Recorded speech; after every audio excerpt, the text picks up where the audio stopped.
This case takes us to Carenbrook, Pennsylvania on September 19th, 1999. There was a group of 3 girls, all of whom were minors, walking through their neighborhood. The 3 were just chatting and joking around with each other as cars passed by them. Then, one of these vehicles pulls up right next to the group and stops. One of the girls immediately noticed that this exact car had just passed them a couple of times already. The car itself was very easy to spot as it was a teal-colored Geo Metro. A man stepped out of it and turned towards the girls, glaring at them menacingly. The girl stared back at the man for several seconds that felt more like minutes. Then the man opened his mouth and asked a question. Right as one of the girls was getting ready to answer, the man reached out his arms and hugged the girl tight before tossing her into his car through the driver's side door. The girl screamed as the man leaped back inside and sped off with one of them. The other 2 ran back home to tell an adult what had just happened. Police promptly began their investigation, asking the girls what the man looked like. The girl said that the guy was white and tall, about 6 feet or more. He was also on the more lanky side. Obviously, this description wasn't exactly the best, but it's all the girls could muster as they tried to process the traumatic event. The sketch you see on screen right now is the first iteration of the kidnapper. The downright creepy nature of this sketch has made it so popular outside of crime to the point where it's probably more well known in niche horror media rather than for the actual criminal. The girl that had just been abducted was 10 years old, and I will be referring to her as Jane just as a placeholder name. As the unknown man drove off with Jane, he had a firearm pointed at her. The guy told Jane to keep quiet and be still, but the 10-year-old was understandably freaking out and couldn't understand his requests. Jane thrashed around, screaming at the top of her lungs, which caused the abductor to briefly pull over and hit the girl to get her to calm down. The drive continued into West Virginia, where the man eagerly looked left and right, searching for a secluded area. Eventually, he found a location he was content with and pulled over. He then turned towards Jane and raped her. Once he was done with his despicable and disgusting act, he tossed a paper bag and a napkin to Jane, telling her to clean up.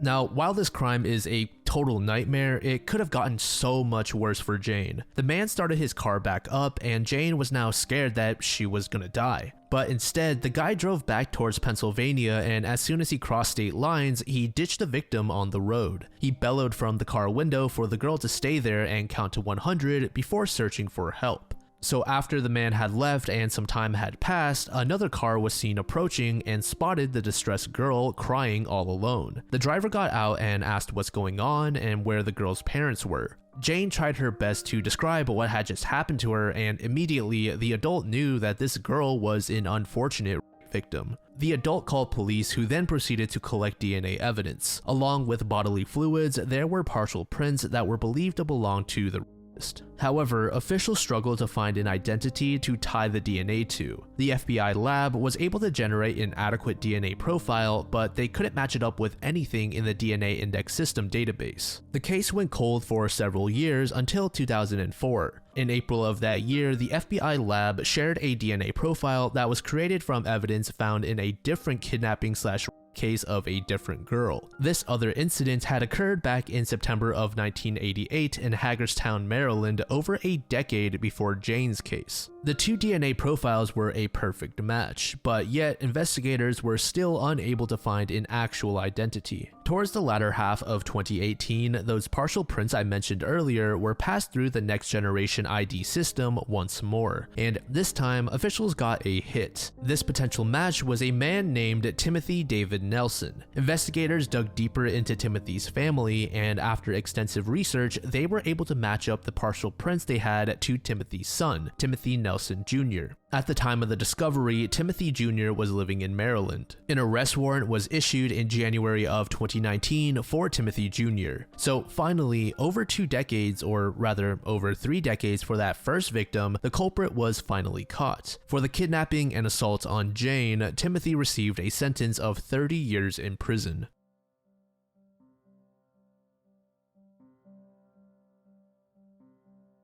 In the 1980s to 1990s, Melbourne, Victoria was plagued by a series of attacks conducted by an unidentified man now infamously known as Mr. Cruel, or Australia's boogeyman. He is responsible for attacking at least 4 girls, with one of them, Carmen Chan, even being murdered. In the early hours of Saturday, August 22nd, 1987, specifically 4 a.m., a masked man was on the prowl stalking a particular family. This family lived within Lower Plenty, which is a suburb of Melbourne. After approaching the family's home, the intruder skillfully removed a pane from the living room window, slipping into the home undetected. Equipped with a knife and a gun, he confronted the parents in their bedroom, demanding that they listen to him if they didn't want to get hurt. The adults were told to lay on their stomachs as their hands and feet were tied up behind them. Investigators later shared that the specific knot that was used was often seen among sailors or people with experience out at sea. After securely binding them, the two were shoved into the closet and both blindfolded and gagged. The man now had full reign of the house and could explore at his own leisure with no worry of being stopped. He walked out of the master bedroom and towards an adjacent room that belonged to the family's 6-year-old son. The boy was also bound in the same process as his parents and then fastened to the bed. But the man's target was not the boy. Instead, the home invader continued to another bedroom belonging to the family's 11-year-old daughter. He easily overpowered the girl and proceeded to assault her for several hours, even taking breaks to make himself food using whatever the family had in the kitchen. Once the masked man was satisfied, he grabbed a box of records in the home and a jacket belonging to the father/husband and left. Authorities were later called and they really struggled to understand the crime that had just occurred. It seemed as though the home invasion was completely unprovoked, and at the time, Melbourne was described as an extremely safe place to live. Of course, it did have its fair share of crime, but nevertheless, it was less common than other places. Many residents even started calling it the most livable city in the world. When police spoke to the family's daughter, she had told them that the man called someone using the family phone. He was threatening someone on the other end, telling them to hide their children or they would be next in line to be attacked. The man even called whoever the other person was as a bozo. But contrary to what the daughter had shared, there were no calls in the records in the time period in which the masked man was inside of the home. Tactics like this, which are referred to as red herrings, will be a common trend seen with Mr. Cruel. Fast forward to December 27th, 1988, Mr. Cruel struck again. This time, the victims were the Wills family, consisting of John Wills, his wife, and their 4 daughters. Around 5:45 a.m., the entire family was asleep. Then, in his slumber, John felt a cold object meet his forehead, which jolted him awake. A man with blue overalls and a blue ski mask stood over him with a gun in hand pointed at him.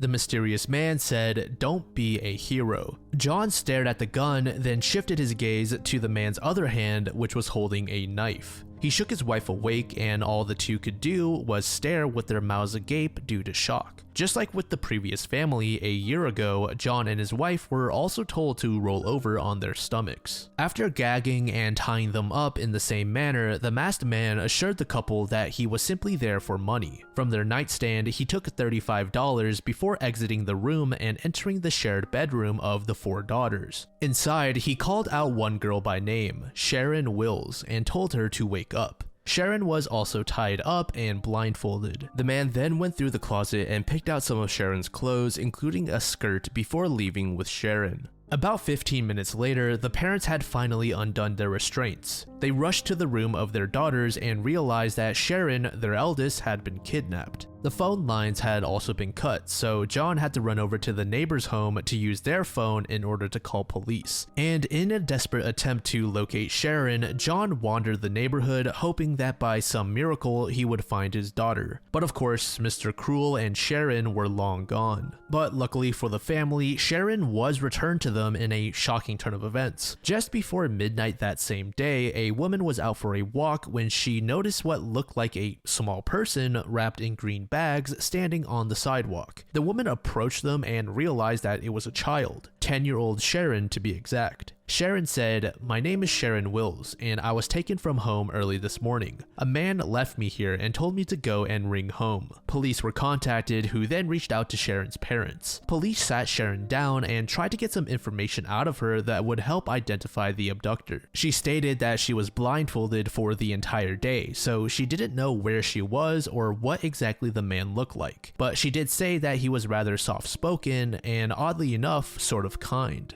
Which is so weird to say given the nature of the crime. Sharon specifically used the word gentle to describe Mr. Cruel. Mr. Cruel fed Sharon a Vegemite sandwich along with milk and lemonade. He had even given Sharon a bath, which authorities believed was done in order to wash away any DNA evidence. He then clipped her nails and both flossed and brushed her teeth. Police were completely dumbfounded when they listened to Sharon explain these details. Most of what she shared really didn't help much in advancing the investigation. The most valuable detail they did get was probably the sounds of aircraft that Sharon could hear when they reached their destination. As for Sharon's original clothing, they were never found. Investigators were eventually able to link Sharon's case to the one that had occurred a year ago, which weren't that far from each other in location. When this particular information was made public, the nicknames of the Hampton and the Boogeyman started to see traction. Sharon was also able to help police draw up a potential layout of Mr. Cruel's room based on what she could feel with her hands and feet. After the incident involving Sharon, Mr. Cruel took a longer break before his next attack, with this one occurring on July 3rd, 1990. This time, the target was the Linus family. The Linuses had moved to Melbourne from England for business purposes after hearing that it was one of the safest locations around. Little did they know that it was going to be in the safest place where their family would face one of the scariest moments in their lives. Brian and Rosemary Linus had left their two daughters, 15-year-old Fiona and 13-year-old Nicola, at home in order to attend a farewell party that was hosted for them. The family was intending to return to England soon. The girls were in their beds when, around midnight, a man had broken into the home. It was Mr. Cruel. Just like with Sharon, Mr. Cruel took some of Nicola's clothing, including her school uniform. At the same time, he was also tying Fiona to the bed. Before taking Nicola and leaving, Mr. Cruel told Fiona that her father would have to pay $25,000 in order to get Nicola back. He then carried the girl into the Linus' rental car in the driveway and drove off. Just 20 minutes after the abduction had occurred, Brian and Rosemary returned home. Immediately, they knew something had happened as their car was missing and their front door was left wide open. Brian sprinted upstairs to her daughter's room and saw Fiona all tied up. And that's when Fiona exclaimed that Nicola had been kidnapped and the masked man was requesting $25,000. When authorities arrived, Brian informed them that he had the money ready and wanted to get Nicola back as soon as possible. But unfortunately, Mr. Cruel had left no way to get in touch with him, so about a day and a half went by before any sign of Nicola was found. But the investigators' first discovery in this case would turn out to be the most important, as it was Nicola herself. She was found fully clothed and wrapped in a blanket at an electricity station near her home.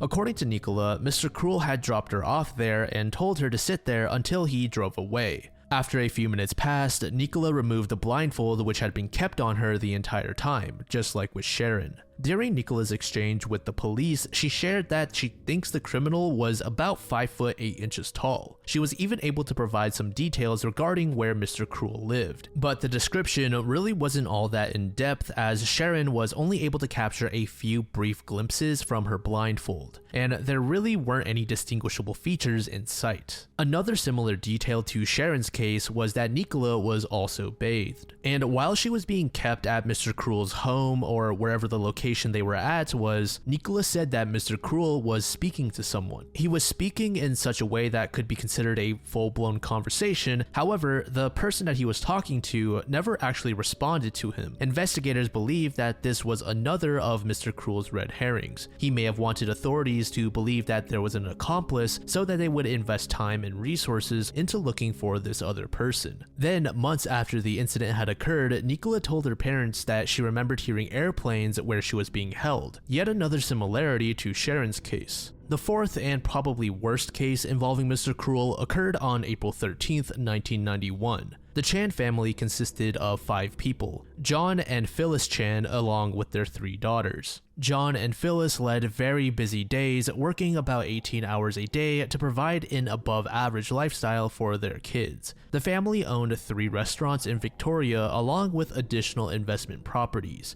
And as you would expect, the parents frequently returned home very late, oftentimes past midnight, which made the Chan family a perfect target for Mr. Cruel. So on the night of the 13th, John and Phyllis were out working like usual, leaving their daughters, the eldest of which was 13, all alone in their mansion. The primary focus of this segment will be 13-year-old Carmen. Carmen was in her room watching TV along with her 2 younger sisters, both of whom will remain unnamed. Around 9 p.m., one of the sisters said that she was hungry, so Carmen accompanied her into the kitchen to make dinner, and that's when they came face to face with Mr. Cruel, wearing a green and gray tracksuit. He uttered, "I'm only here for your money." After tying up and trapping Carmen's sisters inside of a closet, Mr. Cruel commanded Carmen to lead him to where her parents kept their cash. In the meantime, the other 2 girls were trying to break free from the restraints, and when they finally did, they realized that the closet they were in was blocked from the outside by some sort of desk or table. So by the time they were able to escape the closet, Mr. Cruel and Carmen were gone. The girls rushed to the phone and called their father, who was managing one of their restaurants. When John learned of the news, he immediately called the police. When they arrived, they saw a message scrawled onto the family's Toyota Camry. It said, "Pay back Asian substance dealer. More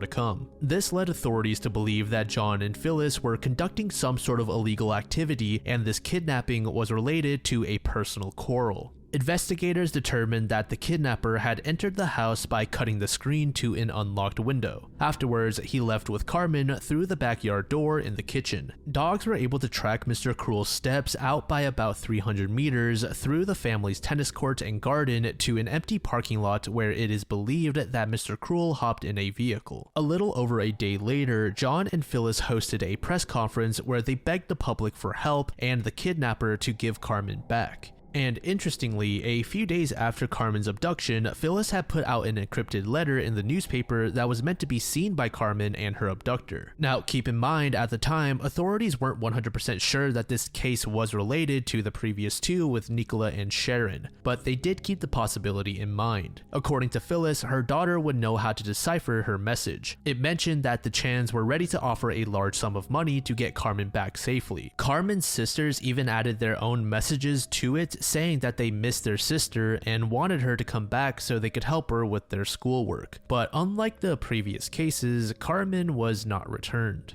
Because all my family love her very much. Carmen, this is your favorite dress. You have to come home and wear it. Come back and dress it. Please, release my daughter. All my family love her. Don't spoil my family, please.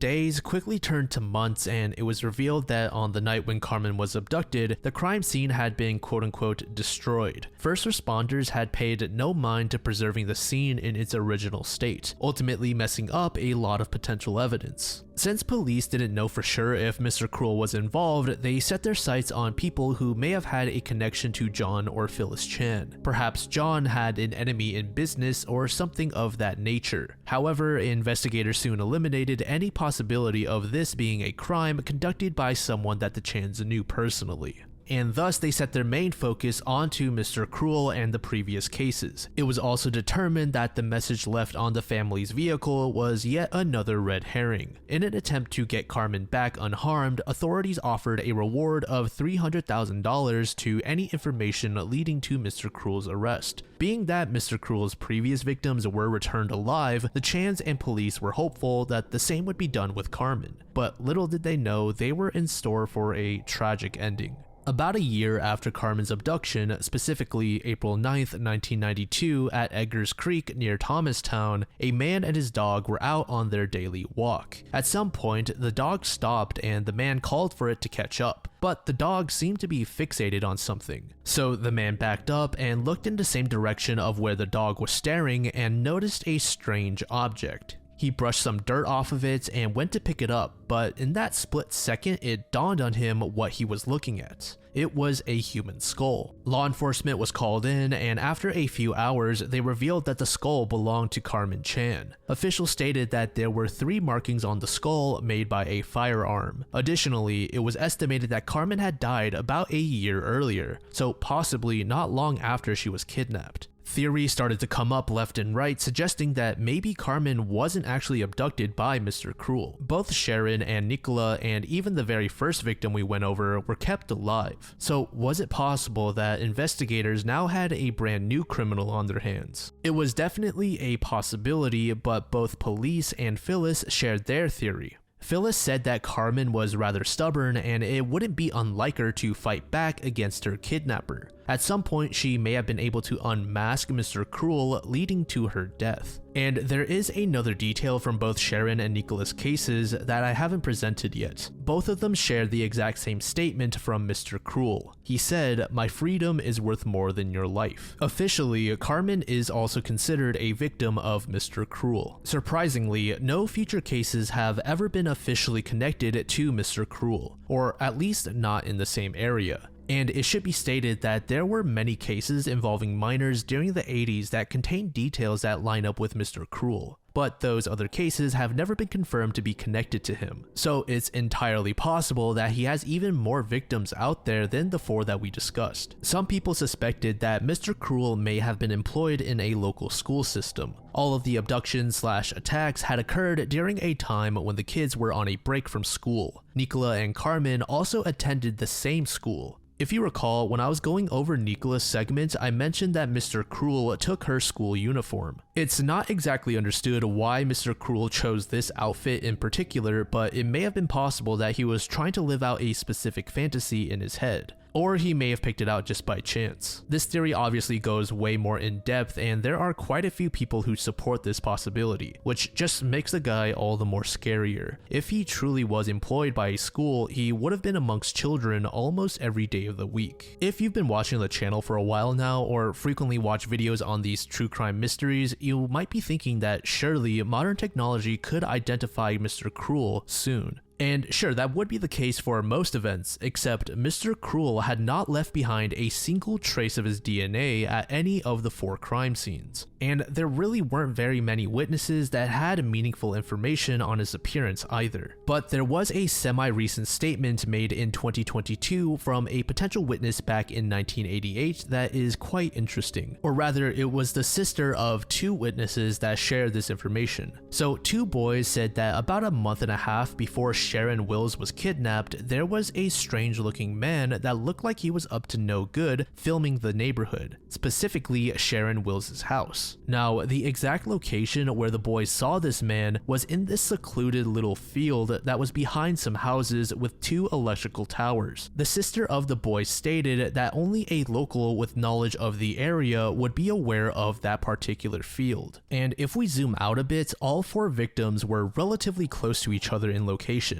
The boys continued and shared their description of the man to police. When they entered the field, the man's back was turned to the boys. It looked as though he was trying to climb over the Wills family fence to get a better recording. Then the man turned around and saw the kids and left. The boy said that he had a very distinct appearance, one that would easily be picked out in a crowd. He was out of shape, with a dirty, baggy flannel and light-colored jeans. His skin was very pale and he had a beard. He was also balding, but the hair he had on the sides of his head were said to be a brownish color. And you might be thinking to yourself right now that there is no way this description is accurate given that they only shared this information decades after they had seen the guy. But that just goes to show how distinct his appearance was, and the boys made an emphasis on how weird this guy was when it came to carrying himself. He just looked like he didn't belong anywhere. These particular details have led to another theory suggesting that Mr. Cruel worked at some sort of electrical facility or a landscaping business. Otherwise, how would he have known about that field? It's possible that he stumbled upon it by chance, but it seems that locals are not convinced. Another interesting discussion in this case is the possibility that Mr. Cruel had many more victims even before the 4 that we went over. However, these prior cases may have been with women rather than minors. A forensic psychologist named Tim Watson Monroe shared that he believed that Mr. Cruel's quote-unquote fixation towards minors may have been something that developed later on in his life. Watson was brought in by police to help profile Mr. Cruel. In that process, Watson had been informed of other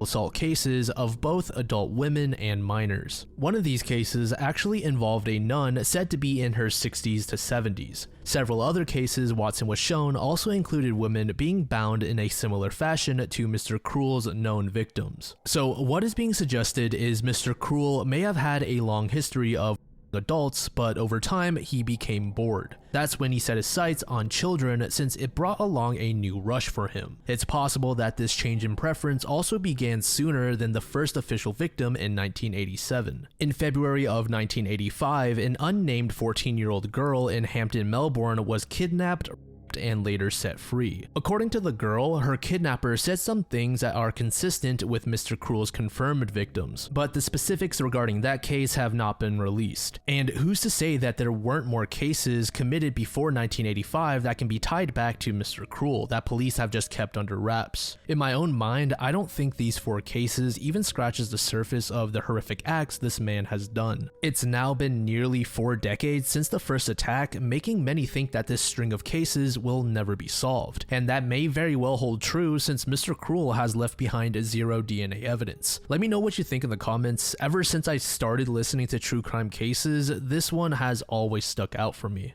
At one point, it was even suggested that Mr. Cruel may have left Australia and continued his crime elsewhere. There was even a loose connection between the Golden State Killer and Mr. Cruel. But obviously, that possibility has since disappeared with the identification and arrest of the Golden State Killer.